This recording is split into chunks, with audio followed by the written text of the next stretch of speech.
Hello students, my name is Manisha and welcome to my YouTube channel. Students, आज की इस video में हम टॉपिक कवर करने वाले हैं टारगेट कॉस्टिंग, जो अकाउंटिंग फॉर मैनेजरियल डिसीजंस में आपका सिर्फ एक टॉपिक है, लेकिन इससे आपका जो है कंप्लीट चैप्टर जो है बनता है। तो बेसिकली आज की इस वीडियो में हम टारगेट कॉस्टिंग जो टॉपिक है आपका, उसको डिटेल में जो है हम यहाँ पे डिस्कस करने वाले हैं। तो वीडियो को स्टार्ट करने से पहले स्टूडेंट्स, अगर आप अकाउंटिंग फॉर मैनेजरियल डिसीजंस या फिर मैनेजमेंट अकाउंटिंग के और भी चैप्टर्स की वीडियोस को देखना चाहते हो तो आपको सिंपली मेरे चैनल को जो है यहाँ पे यूट्यूब पे सर्च करना होगा, और सर्च करके जो है जैसे ही मेरे चैनल ओपन होगा वहाँ पे आपको जो है एक प्लेलिस्ट का सेक्शन जो है दिखाई देगा। आपको उस प्लेलिस्ट वाले ऑप्शन पे जो है क्लिक करना है और वहाँ पे जो है आपको काफ़ी सारी प्लेलिस्ट जो है मिल जाएंगी। तो वहाँ पे आपको जो है मैनेजमेंट अकाउंटिंग की एक प्लेलिस्ट मिलेगी, उसमें जो है आप यहाँ पे बाकी सारे जितने भी चैप्टर्स हैं इसके, उन सब के ऊपर आप वीडियोस देख सकते हो। मैंने कंप्लीट प्लेलिस्ट जो है बनाई हुई है। तो चलिए स्टूडेंट्स, ज़्यादा टाइम वेस्ट ना करते हुए वीडियो को स्टार्ट करते हैं। तो सबसे पहले जो है आपको यहाँ पे एक बात मैं क्लियर कर दूं कि जो टारगेट कॉस्टिंग है, हिंदी में इसको क्या बोला जाता है, लक्ष्य लागतांकन। ठीक है, फर्स्ट नाम है इसका ये, इस नाम से आपके पास ये एग्जाम में आ सकता है, या फिर आपके पास ये आ सकता है लक्ष्य लागत विधि, ये इसका दूसरा नाम है, और या फिर ये आपके पास आ सकता है लक्ष्य लागत के नाम से भी आपके पास आ सकता है। तो आपको इन तीनों में कंफ्यूज नहीं होना है, इन तीनों का मतलब जो है सिंपल एक ही है, टारगेट कॉस्टिंग। ठीक है, तो उसके बाद यहाँ पे चलिए आगे देखते हैं कि इसमें आपको क्या बोला गया है। तो सबसे पहले जो टारगेट कॉस्टिंग है उसमें क्या किया जाता है, उसमें जो है कॉस्ट का एक टारगेट जो है वो सेट किया जाता है। ठीक है, ध्यान से सुनना, मैंने क्या बोला कि जो आपकी टारगेट कॉस्टिंग है इसमें जो है कॉस्ट का एक टारगेट सेट किया जाता है ऑर्गेनाइजेशन के द्वारा, कि जो ऑर्गेनाइजेशन है उसको इस कॉस्ट के अंदर रहते रहते ही उसको अपने प्रोडक्ट को बनाना है। ठीक है, ऐसी कॉस्ट को उसको डिसाइड करना है, मतलब कि मैक्सिमम कॉस्ट की, किसी भी प्रोडक्ट को बनाने में मैक्सिमम जो है कितनी कॉस्ट आ सकती है, तो उस कॉस्ट को इसमें डिटरमाइन किया जाता है, उस कॉस्ट को डिसाइड किया जाता है, और फिर ऑर्गेनाइजेशन कोशिश करती है कि वो जो है जो कॉस्ट आई है, टारगेट कॉस्ट आई है निकलकर, उसके अंदर रहते रहते ही वो अपने प्रोडक्ट को जो है बनाए, जिससे कि उसको लॉस ना हो। तो अब टारगेट कॉस्ट जो है वो सेट करेंगे इसमें, तो वो कैसे सेट करेंगे, तो बेसिकली जो है टारगेट कॉस्टिंग जो है आपकी एक टेक्निक है। ठीक है, एक क्या है, टेक्निक है, जिसके अंदर टारगेट कॉस्ट को निकालने के लिए सबसे पहले टारगेट सेलिंग प्राइस को जो है डिटरमाइन किया जाता है। जो ऑर्गेनाइजेशन प्रोडक्ट जो है बना रही है, ठीक है, जो प्रोडक्ट वो बनाना चाहती है ऑर्गेनाइजेशन, उसका जो है उसको सबसे पहले टारगेट सेलिंग प्राइस जो है उसको डिटरमाइन करना होगा, टारगेट सेलिंग प्राइस को निकालना होगा। और कैसे निकालेंगे टारगेट सेलिंग प्राइस को, थ्रू मार्केट एनालिसिस। ठीक है, ऐसे नहीं है कि ऐसे ही कुछ भी टारगेट यहाँ पे सेट कर देंगे सेलिंग प्राइस का खुद से ही, ऐसा नहीं है। मार्केट को जो है इसमें एनालाइज किया जाता है, और मार्केट में क्या एनालाइज किया जाता है, फॉर एग्जांपल कंपटीशन लेवल जो है वो मार्केट में कैसा है, कस्टमर का टेस्ट क्या है, कस्टमर की प्रेफरेंसेस क्या है, कस्टमर जो है वो किन चीज़ों की डिमांड जो है वो कर रहे हैं, वैल्यू चेन सिस्टम क्या है, और जो मार्केट में आपके कॉम्पिटिटर्स हैं, ठीक है, कॉम्पिटिटर्स हैं, उन्होंने अपने प्राइस जो है वो क्या रखे हुए हैं। तो ये सब कुछ डिसाइड करके जो है यहाँ पे मार्केट को एनालाइज किया जाता है, और मार्केट को एनालाइज करके ऑर्गेनाइजेशन जो है वो अपने प्रोडक्ट का टारगेट सेलिंग प्राइस जो है वो डिटरमाइन करती है।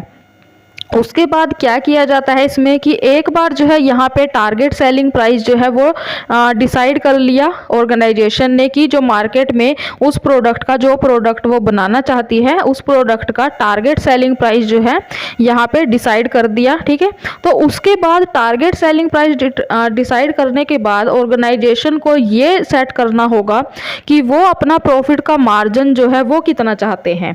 ठीक है, अब देखो टारगेट सेलिंग प्राइस तो यहाँ पे डिटरमाइन कर लिया, लेकिन हम प्रोडक्ट बनाते ही क्यों हैं, हम बेचते ही क्यों हैं, जिससे कि हमें प्रॉफिट हो। ठीक है, तो जो ऑर्गेनाइजेशन है उसको यहाँ पे अपना प्रॉफिट का मार्जिन सेट करना होगा कि वो उस प्रोडक्ट पर कितना प्रॉफिट अर्न करना चाहती है। ठीक है, कितना प्रॉफिट का मार्जिन वो रखना चाहती है, 10%, 20%, तो वो जो है उसको डिसाइड करना होगा। तो सेकंड इसका स्टेप ये रहेगा। तो उसके बाद क्या होगा कि जब जो ऑर्गेनाइजेशन है वो टोटल सेलिंग प्राइस को डिसाइड कर देगी, प्रॉफिट का मार्जिन अपना सेट कर देगी, तब टोटल सेलिंग प्राइस में से जब प्रॉफिट का जो मार्जिन है उसको माइनस करेंगे, तब जो है यहाँ पे आपकी आएगी टारगेट कॉस्ट। ठीक है, तब आपकी क्या आएगी, टारगेट कॉस्ट आएगी। तो जब यहाँ पे टारगेट कॉस्ट को सेट कर देगी ऑर्गेनाइजेशन, तब उसके बाद जो है ऑर्गेनाइजेशन क्या सेट करेगी, ऑर्गेनाइजेशन जो है उस टारगेट कॉस्ट को अचीव करने के लिए यहाँ पे काम करेगी। वो चाहेगी कि जो उसका प्रोडक्ट है वो टारगेट कॉस्ट के अंदर ही बने, उससे ज़्यादा जो है उसके ऊपर कॉस्ट ना आए। उसके बाद क्या है, आगे इसमें आपको क्या बोला गया है कि जो टारगेट कॉस्ट है ऑर्गेनाइजेशन जो है उसको डिसाइड करने के लिए वेरियस टूल्स और टेक्निक्स का यूज़ करती है। कौन से tools and techniques, for example value analysis होगी, टोटल क्वालिटी मैनेजमेंट होगी, ABC एनालिसिस हो गया, एक्टिविटी बेस्ड कॉस्टिंग। ठीक है, तो इन सब टूल्स एंड टेक्निक्स का जो है यूज़ करके जो ऑर्गेनाइजेशन है वो टारगेट कॉस्ट को जो है यहाँ पे डिसाइड करती है। उसके बाद यहाँ पे आपको फॉर्मूला जो है टारगेट कॉस्ट का दिया हुआ है कि आप जो है टारगेट कॉस्ट को कैसे फाइंड करोगे, कैसे आप डिसाइड करोगे कि आप कितने रुपए में जो है अपना प्रोडक्ट बेच सकते हो जिससे कि आपको लॉस ना हो। तो फॉर्मूले के according target cost is equal to target selling price minus target margin. ठीक है, तो ये इसका फॉर्मूला है। तो चलिए एग्जाम्पल के थ्रू आपको बताती हूँ, यहाँ पे एग्जाम्पल के थ्रू अच्छे से आपको समझ आएगा। तो फॉर एग्जाम्पल यहाँ पे कोई कंपनी है, ठीक है, कोई कंपनी है और वो कंपनी जो है यहाँ पे टॉयज़ बनाती है। ठीक है, क्या बनाती है, वो कंपनी जो है टॉयज़ बनाती है। तो उस कंपनी को एक टॉय बनाना है, तो उसको जो है टारगेट कॉस्ट निकालनी है। तो यहाँ पे उसको दिया हुआ है कि उसने जो है मार्केट को एनालाइज किया, अच्छे से मार्केट की कंडीशंस को जो है वेरीफाई किया कि क्या मार्केट में कंपटीशन चल रहा है, जो अदर कॉम्पिटिटर्स हैं उन्होंने क्या टारगेट सेलिंग प्राइस जो है अपना रखा हुआ है। ठीक है, तो ये सब कुछ उसने जो है एनालाइज किया, मार्केट की कंडीशंस को, कस्टमर प्रेफरेंसेस को। तब उसे जो है यहाँ पे क्या पता चला कि जो टोटल जो सेलिंग प्राइस है, यहाँ पे टारगेट जो सेलिंग प्राइस है वो है 250 रुपये। मार्केट में जो सेलिंग प्राइस चल रहा है वो 250 रुपये का है, मतलब कि 250 रुपये जो है यहाँ पे टारगेट सेलिंग प्राइस है ऑर्गेनाइजेशन के लिए इसका। ठीक है, तो 250 रुपये के अंदर जो है यहाँ पे, अब देखो, अब 250 रुपये तो मार्केट में सेलिंग प्राइस चल रहा है, तो ऑर्गेनाइजेशन जो अपना यहाँ पे सामान बनाएगी, जो टॉय बनाएगी, उसको जो है उसमें अपना कुछ प्रॉफिट का मार्जिन भी वो ऐड करेगी। ऐसा तो नहीं है कि जितनी कॉस्ट उसने यहाँ पे लगाई है और वो प्रॉफिट अर्न ही नहीं करेगी। ठीक है, तो इससे तो जो है उसको यहाँ पे लॉस ही होगा कि अगर उसको कुछ प्रॉफिट नहीं मिलेगा। तो उसको क्या करना होगा, यहाँ पे टोटल सेलिंग प्राइस जो है उसने डिसाइड किया कि 250 रुपये है मार्केट के अकॉर्डिंग, और इस 250 रुपये में उसने जो है अपना 20% जो है यहाँ पे प्रॉफिट का मार्जिन उसने सेट किया कि उसको इस टॉय के ऊपर 20% प्रॉफिट तो चाहिए ही चाहिए। और 20% प्रॉफिट किसका, सेलिंग प्राइस का, ये भी उसने यहाँ पे डिसाइड कर लिया। तो यहाँ पे ऑर्गेनाइजेशन के पास अब टोटल सेलिंग प्राइस हो गया और यहाँ पे टारगेट जो मार्जिन है वो हो गया। तो टारगेट मार्जिन कितना है प्रॉफिट का, 20% सेलिंग प्राइस का, मतलब कि यहाँ पे 50 रुपये जो है उसका प्रॉफिट बनता है। ठीक है, 20 का सेलिंग प्राइस का 20%, तो टारगेट मार्जिन उसका हो गया 50।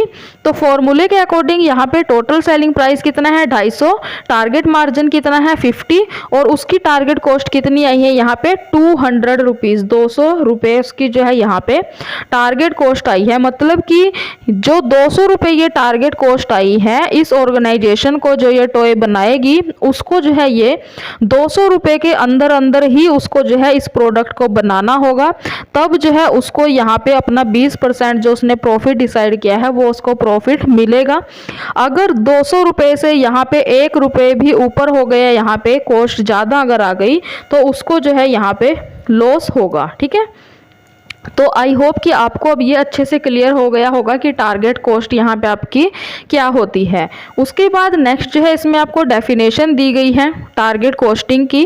तो CIMA के according target cost is a product cost. जो टारगेट कॉस्ट होती है वो क्या होती है, एक प्रोडक्ट की कॉस्ट होती है जो कहाँ से मिलती है, जो मार्केट के कॉम्पिटिटिव प्राइस से जो है ड्राइव होती है। ठीक है, क्योंकि जो प्रोड्यूसर है वो क्या करता है, वो यहाँ पे प्राइस मेकर तो नहीं है, वो प्राइस टेकर है।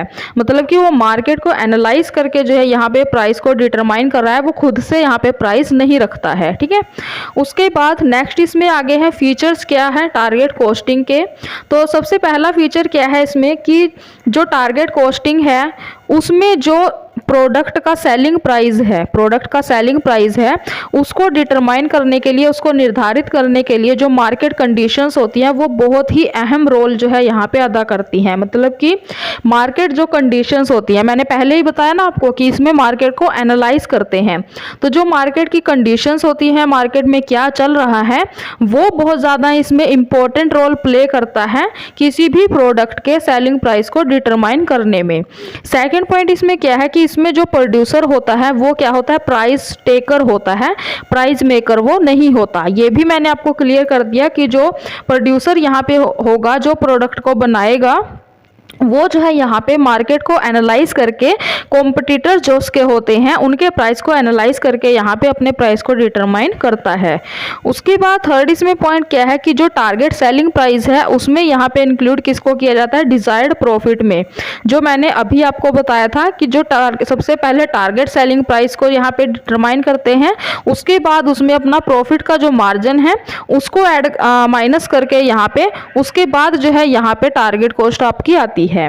फोर्थ इसमें पॉइंट क्या है कि जो टारगेट कॉस्टिंग है उसमें यहाँ पे कॉस्ट रिडक्शन को, कॉस्ट कंट्रोल और कॉस्ट मैनेजमेंट, इन सब के ऊपर जो है यहाँ पे फोकस किया जाता है सबसे ज़्यादा। मतलब कि कॉस्ट को जो है टारगेट कॉस्ट के वो अंदर ही रहे, तो इसके लिए इसमें जो है कॉस्ट रिडक्शन भी जो है होती है, क्योंकि अगर हमें पहले ही पता होगा कि हमें कितनी कॉस्ट पे अपना प्रोडक्ट बनाना है, तो उससे जो एक्स्ट्रा कॉस्ट आपकी आ सकती है उसको आप जो है यहाँ पे रोक लोगे। ठीक है, तो जिससे कि आपकी जो है यहाँ पे कॉस्ट कम से कम होगी, और वहीं पे इससे आपका जो है कॉस्ट कंट्रोल भी होगा और कॉस्ट मैनेज भी आप कर पाओगे टारगेट कॉस्टिंग के थ्रू। उसके बाद जो फिफ्थ पॉइंट है इसमें आपका, फिफ्थ पॉइंट क्या है, the scope of cost reduction. जो कॉस्ट रिडक्शन है वो क्या होती है, difference between target cost and the current cost of production. ठीक है, तो आई होप कि आपको ये फीचर्स यहाँ पे क्लियर हो गए होंगे।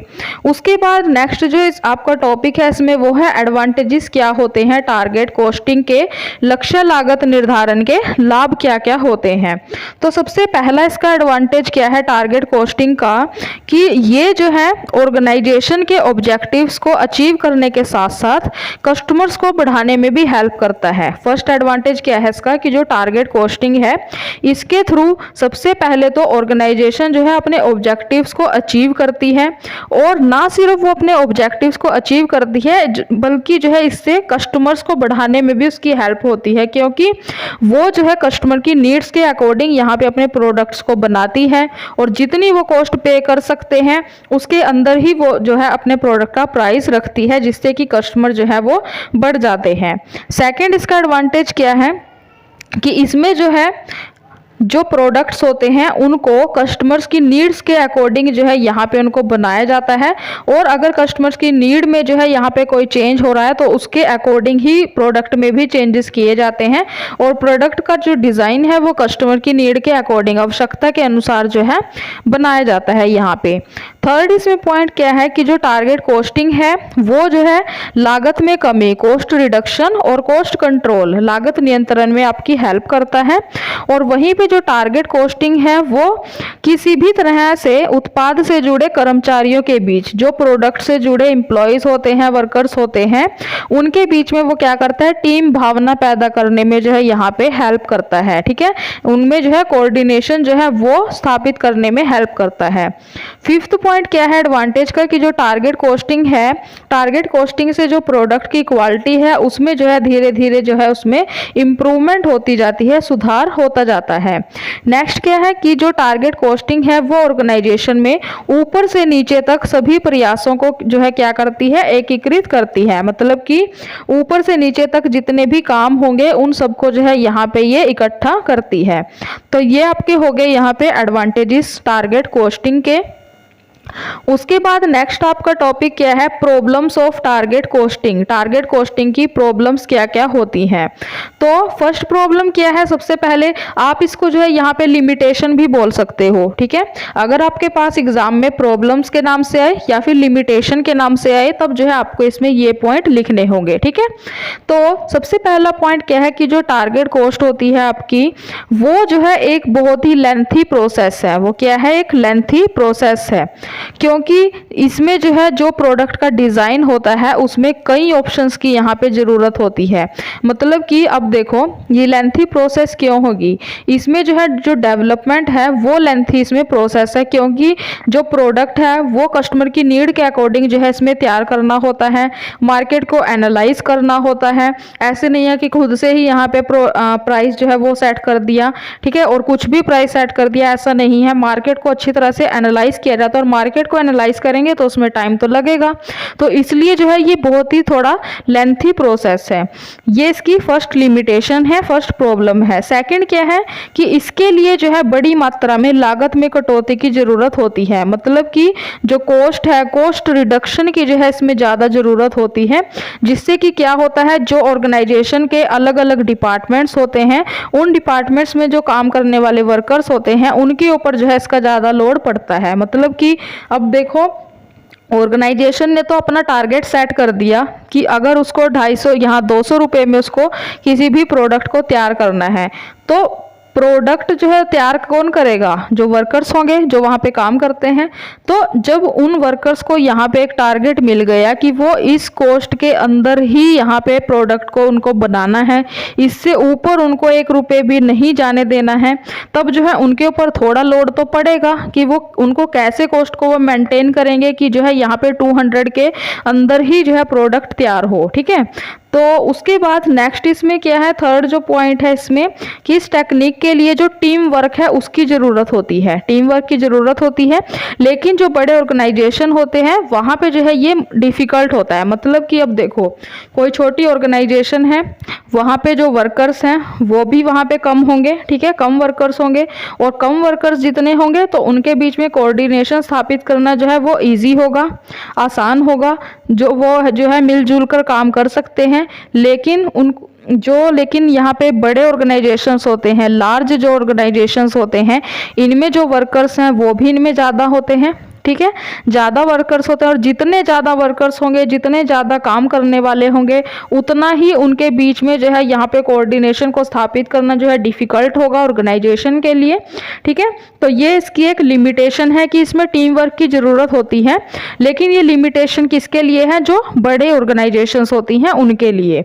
फोर्थ इसमें पॉइंट क्या है आपका, लास्ट जो लिमिटेशन का पॉइंट है कि टारगेट कॉस्ट को यहाँ पे अचीव करने के लिए जो कभी कभी कंपनीज क्या करती हैं, कम क्वालिटी वाले जो रॉ मटेरियल है, कच्चा माल है, और घटिया डिज़ाइन जो है उनका यूज़ कर देती है। मतलब कि कहने का मतलब क्या है कि कभी कभी क्या होता है कि फॉर एग्जांपल यहाँ पे 200 रुपये अगर यहाँ पे टारगेट सेट कर दिया कि 200 रुपये के अंदर ही यहाँ पे प्रोडक्ट को तैयार करना है कंपनी को, तो कंपनी क्या करेगी, अगर उसको यहाँ पे लग रहा है कि उसकी कॉस्ट जो है वो यहाँ पे 200 से ऊपर जा सकती है, तो कभी कभी कुछ कंपनीज क्या करती हैं, जिससे कि उनको लॉस ना हो, तो वो लॉस से बचने के लिए कम क्वालिटी वाली, जो यहाँ पे लो क्वालिटी वाला रॉ मटेरियल है, कच्चा माल है, उसका यूज़ करना शुरू कर देते हैं। क्यों, जिससे कि वो जो है टारगेट कॉस्ट के अंदर ही यहाँ पे अपना प्रोडक्ट्स जो है वो मैन्युफैक्चर कर सके, प्रोडक्ट बना सके। लेकिन अगर कंपनी ऐसा करती है तो इससे सबसे ज़्यादा नुकसान किसका होगा, कस्टमर्स का होगा, क्योंकि उनको जो है उनकी नीड्स के अकॉर्डिंग यहाँ पे सामान नहीं मिलेगा, ठीक है। तो ये इसकी लिमिटेशन है। तो उसके बाद नेक्स्ट क्या है, इसमें प्रोसेस है टारगेट कॉस्टिंग की। आगे क्या है, प्रोसेस है टारगेट कॉस्टिंग की। तो सबसे पहला स्टेप इसमें क्या होगा प्रोसेस का, डिफाइनिंग द प्रोडक्ट।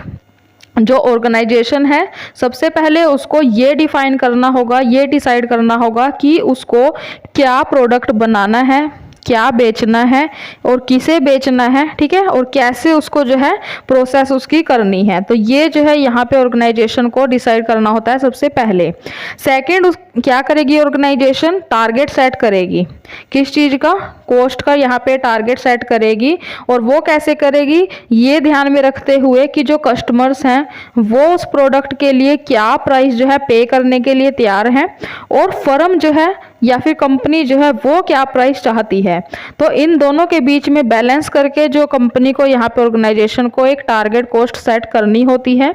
उसके बाद थर्ड पॉइंट क्या रहेगा प्रोसेस में, अब देखो यहाँ पे जो कंपनी है उसने यहाँ पे अपना ये डिसाइड कर लिया कि उसको क्या प्रोडक्ट बनाना है और क्या कॉस्ट में उसको बनाना है, ये भी उसने डिसाइड कर लिया।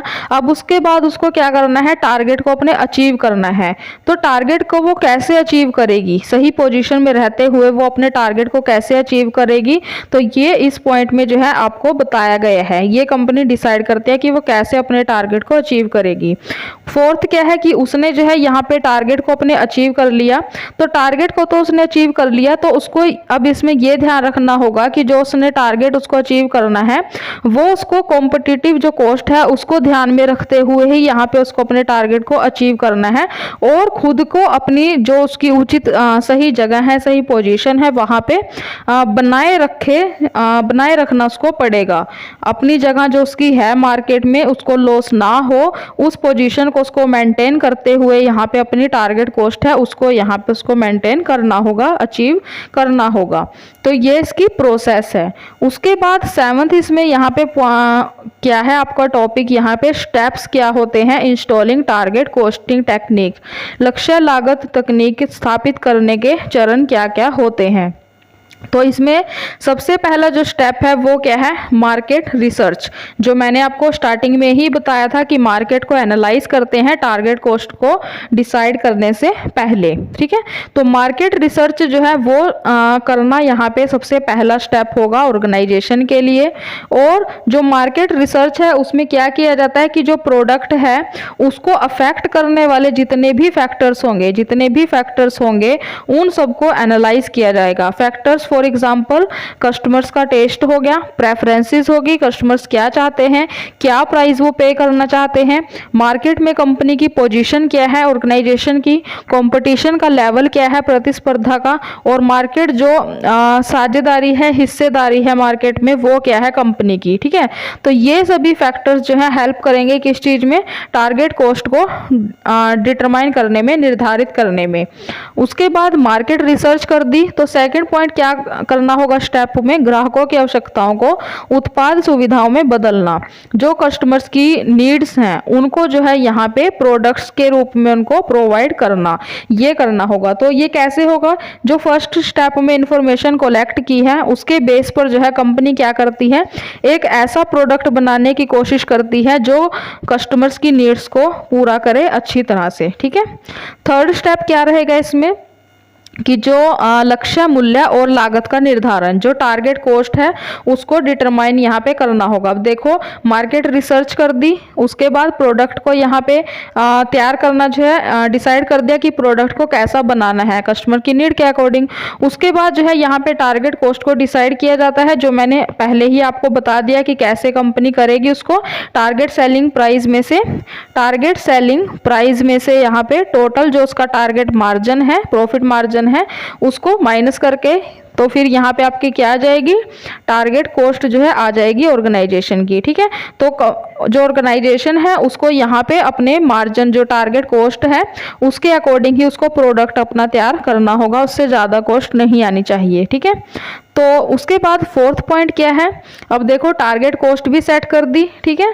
उसके बाद जो टारगेट कॉस्ट है और जो प्रोडक्ट की सर्विसेज हैं उनकी जो है यहाँ पे कंपैरिजन की जाती है कि टारगेट कॉस्ट के अंदर तो यहाँ पे प्रोडक्ट को तैयार कर दिया, लेकिन जो वो प्रोडक्ट है क्या वो कस्टमर्स की नीड्स को यहाँ पे सेटिस्फाई कर रहा है, कस्टमर्स की नीड को वो पूरा कर रहा है। तो इन दोनों के बीच में यहाँ पे कंपैरिजन की जाती है, ठीक है। उसके बाद क्या किया जाता है, कंपैरिजन करने के बाद वैल्यू इंजीनियरिंग प्रोसेस इसको जो है किया जाता है। अब वैल्यू इंजीनियरिंग प्रोसेस क्या होती है, वैल्यू इंजीनियरिंग प्रोसेस जो प्रोडक्ट की गुणवत्ता से समझौता किए बिना, मतलब कि जब भी जो है ऑर्गेनाइजेशन यहाँ पे वैल्यू इंजीनियरिंग करती है, वो क्या करती है, वो प्रोडक्ट की क्वालिटी से समझौता नहीं करती। प्रोडक्ट की क्वालिटी कम नहीं होनी चाहिए। प्रोडक्ट की क्वालिटी जो है उसको मेंटेन करते हुए जब कंपनी जो है उस प्रोडक्ट के डिज़ाइन में कोई चेंजेस करती है, ठीक है, डिज़ाइन में कोई चेंजेस करती है, तब जो है उसको क्या बोला जाता है, यहाँ पे वैल्यू इंजीनियरिंग प्रोसेस यहाँ पे बोला जाता है। तो वैल्यू इंजीनियरिंग जब करेगी कंपनी, ठीक है, उसके बाद 6 स्टेप यहाँ पे इसमें क्या फॉलो करना होगा कंपनी को, संगठनात्मक संरचना और उत्पाद डिज़ाइन में आवश्यक सुधार। अगर कंपनी को, ऑर्गेनाइजेशन को लगता है कि प्रोडक्ट जो है कस्टमर की नीड के अकॉर्डिंग नहीं है, उनको उसमें कोई चेंजेस करना पड़ेगा कस्टमर की नीड्स के अकॉर्डिंग, तब जो है यहाँ पे ऑर्गेनाइजेशन जो प्रोडक्ट का डिज़ाइन है उसमें जो है कुछ यहाँ पे चेंजेस करती है, ठीक है। तो ये उसका लास्ट स्टेप होगा कि अगर उसको लगता है कि कोई यहाँ पे कमी रह गई है प्रोडक्ट में, तब जो है वो उसको यहाँ पे मॉडिफाई करेगी, उसके डिज़ाइन में या फिर उसकी क्वालिटी में जो है यहाँ पे सुधार करेगी। तो ये लास्ट स्टेप उसका होगा। उसके बाद 7th जो है यहाँ पे स्टेप क्या होगा कि इसके लिए जो है मैनेजमेंट की अप्रूवल होना, जो है टॉप मैनेजमेंट की अप्रूवल होना इसके लिए ज़रूरी है प्रोडक्ट में कोई भी चेंजेस करने के लिए। उसके बाद जो अकाउंट्स हैं, ऑर्गेनाइजेशन है अपने अकाउंट्स को जो है उसको मेंटेन करके यहाँ पे रखना होगा और फिर जो है उसको यहाँ पे फॉलोअप करना होगा। फॉलोअप का जो है इसका लास्ट स्टेप होगा, ठीक है, टारगेट कॉस्टिंग टेक्निक को इंस्टॉल करने का, स्थापित करने में, ठीक है। तो फॉलोअप का यहाँ पे मतलब क्या है कि अब ये नहीं है कि एक बार प्रोडक्ट बना दिया तब जो है काम सारा हो गया, ठीक है, ऐसा नहीं है। जो ऑर्गेनाइजेशन है उसको जो है टाइम टू टाइम ये चेक करते रहना पड़ेगा कि जो उसने यहाँ पे टारगेट अपना सेट किया है, टारगेट कॉस्ट सेट की है, क्या वो टारगेट कॉस्ट उसकी अचीव हुई है, ठीक है, क्या एम्प्लॉयज़ ने उस टारगेट कॉस्ट के अंदर ही प्रोडक्ट को जो है बनाया है। तो ये उसको टाइम टू टाइम चेक करते रहना पड़ेगा, ठीक है। तो उसके बाद यहाँ पे नेक्स्ट है इसकी आगे टूल्स एंड टेक्निक्स क्या होती हैं। आगे जो टॉपिक है वो क्या है, टारगेट कॉस्टिंग के टूल्स एंड टेक्निक्स क्या होती हैं। सबसे पहला क्या है, एक्टिविटी बेस्ड कॉस्टिंग। सेकंड क्या है, वैल्यू चेन एनालिसिस। थर्ड है वैल्यू इंजीनियरिंग प्रोसेस। फोर्थ क्या है, just in time approach. And fifth क्या है यहाँ पे, total quality management. And sixth क्या है, ब्रेनस्टॉर्मिंग, ठीक है। तो यहाँ पे जो ये टेक्निक्स हैं, जो एक्टिविटी बेस्ड कॉस्टिंग है, ये मैं आपको नहीं करवाऊंगी अब, क्योंकि इसके ऊपर अलग से जो है मैंने कंप्लीट चैप्टर की वीडियो बनाई हुई है, आप वहाँ पे देख सकते हो कि एक्टिविटी बेस्ड कॉस्टिंग क्या होती है। वैल्यू चेन एनालिसिस के ऊपर भी आपको जो है कंप्लीट चैप्टर के ऊपर वीडियो मिल जाएगी। उसके बाद है वैल्यू इंजीनियरिंग प्रोसेस। ये क्या होती है, ये मैंने अभी आपको बताया है कि जब ऑर्गेनाइजेशन प्रोडक्ट की क्वालिटी से समझौता किए बिना उसमें कोई चेंजेस करती है, तब उसको बोला जाता है वैल्यू इंजीनियरिंग प्रोसेस। उसके बाद है जस्ट इन टाइम अप्रोच। अब ये क्या होता है, तो जस्ट इन टाइम अप्रोच के अकॉर्डिंग ये जो है यहाँ पे FMCG, ठीक है, ध्यान से सुनना मैंने क्या बोला, FMCG जो प्रोडक्ट्स होते हैं, क्या होते हैं ये, फास्ट मूविंग कंज्यूमर गुड्स जो होती हैं, इनके अंदर जो है इस अप्रोच को यहाँ पे अपनाया जाता है। जो कंपनीज यहाँ पे FMCG प्रोडक्ट्स को बनाती हैं, वो यहाँ पे जस्ट इन टाइम अप्रोच को जो है यहाँ पे यूज़ करती हैं। जस्ट इन टाइम अप्रोच क्या है कि यहाँ पे कुछ भी पहले से ही यहाँ पे डिसाइड नहीं होता है। यहाँ पे फॉर एग्जाम्पल आप यहाँ पे डोमिनोज का एग्जाम्पल ले सकते हो, डोमिनोज का एग्जाम्पल ले सकते हो। अब डोमिनोज वाले ये नहीं है कि वो जो है आपका जो भी पिज़्ज़ा है या फिर आपका कुछ भी है ऑर्डर है, तो वो जो है आपका पहले से ही रेडी रखते हैं, ऐसा तो नहीं है। वो यहाँ पे अपनाते हैं जस्ट इन टाइम अप्रोच की, जैसे ही उनके पास ऑर्डर आएगा वैसे ही जो है वो यहाँ पे तैयार करके ऑर्डर देंगे, जिससे क्या होगा, वेस्टेज नहीं होगी, सामान जो है वो खराब नहीं होगा, ठीक है। तो ये होती है आपकी जस्ट इन टाइम अप्रोच, जो ज़्यादातर FMCG प्रोडक्ट्स जो बनाते हैं उन कंपनीज में ही ये यूज़ की जाती है। उसके बाद है यहाँ पे टोटल क्वालिटी मैनेजमेंट। तो इसके ऊपर भी आपको यहाँ पे कंप्लीट वीडियो मिल जाएगी, जो मैंने आपको अभी प्रीवियस जो वीडियो थी क्वालिटी कॉस्टिंग की, उसमें जो है यहाँ पे टोटल क्वालिटी मैनेजमेंट का टॉपिक आपको अच्छे से करवाया हुआ है, तो प्लेलिस्ट में आपको वीडियो मिल जाएगी। और नेक्स्ट इसमें लास्ट क्या टेक्निक है, ब्रेनस्टॉर्मिंग, ठीक है। तो ये इसकी है टूल्स एंड टेक्निक्स। उसके बाद यहाँ पे मोस्ट इंपॉर्टेंट जो लास्ट टॉपिक आता है वो क्या है, difference between target costing and traditional costing. Costing, जो टारगेट कॉस्टिंग है आपकी और ट्रेडिशनल कॉस्टिंग है, इन दोनों में क्या डिफरेंस है। तो एग्जाम में आपके पास ये आ सकता है, बहुत ही इंपॉर्टेंट यहाँ पे आपका ये टॉपिक रहेगा। तो सबसे पहले यहाँ पे आप देख सकते हो टारगेट कॉस्टिंग जो है क्या होती है, सबसे पहले आपको ये बताया गया है इसमें, ठीक है। तो टारगेट कॉस्टिंग क्या होती है, a target margin is deducted from target selling price to reach the target cost. तो बेसिकली आपको इसमें यहाँ पे फॉर्मूला आप राइट डाउन कर सकते हो कि target cost is equal to target selling price minus target margin. उसके बाद ट्रेडिशनल कॉस्टिंग में क्या होता था, ट्रेडिशनल कॉस्टिंग में जो है टारगेट मार्जिन को ऐड किया जाता था, किसमें, कॉस्ट ऑफ प्रोडक्शन में, और किसके लिए, सेलिंग प्राइस को डिटरमाइन करने के लिए, ठीक है। उसके बाद सेकेंड इसमें क्या है, मार्केट फैक्टर्स। तो जो टारगेट कॉस्टिंग है उसमें यहाँ पे मार्केट फैक्टर्स को जो है एनालाइज किया जाता है, ठीक है, मार्केट को एनालाइज किया जाता है। और क्या एनालाइज किया जाता है, कंपटीशन कैसा है, कस्टमर की वैल्यू क्या है, प्रेफरेंसेस क्या है, ये सब जो है यहाँ पे एनालाइज किया जाता है। वहीं पे जो ट्रेडिशनल कॉस्टिंग होती थी उसमें जो मार्केट फैक्टर्स थे उनको कंसीडर नहीं किया जाता था। उसके बाद थर्ड इसमें पॉइंट क्या है, प्राइस और cost determination. Selling price determines the target cost. जो टारगेट कॉस्ट है उसको जो है यहाँ पे सेलिंग प्राइस जो है वो डिटरमाइन करता है, और वहीं पे जो ट्रेडिशनल कॉस्टिंग थी उसमें जो है सेलिंग प्राइस को कॉस्ट ऑफ प्रोडक्शन जो है वो डिटरमाइन करता था, ठीक है। उसके बाद लास्ट इसमें जो पॉइंट है वो है कंट्रोल। अब इसमें क्या है, efforts are made to reduce the cost to the minimum level. जो टारगेट कॉस्टिंग है उसमें ये कोशिश की जाती है कि टारगेट कॉस्ट के अंदर रहते ही जो है यहाँ पे प्रोडक्ट को तैयार किया जा सके, और जिससे कि क्या होता है, कॉस्ट जो है वो कम से कम आती है, कॉस्ट बढ़ती नहीं है।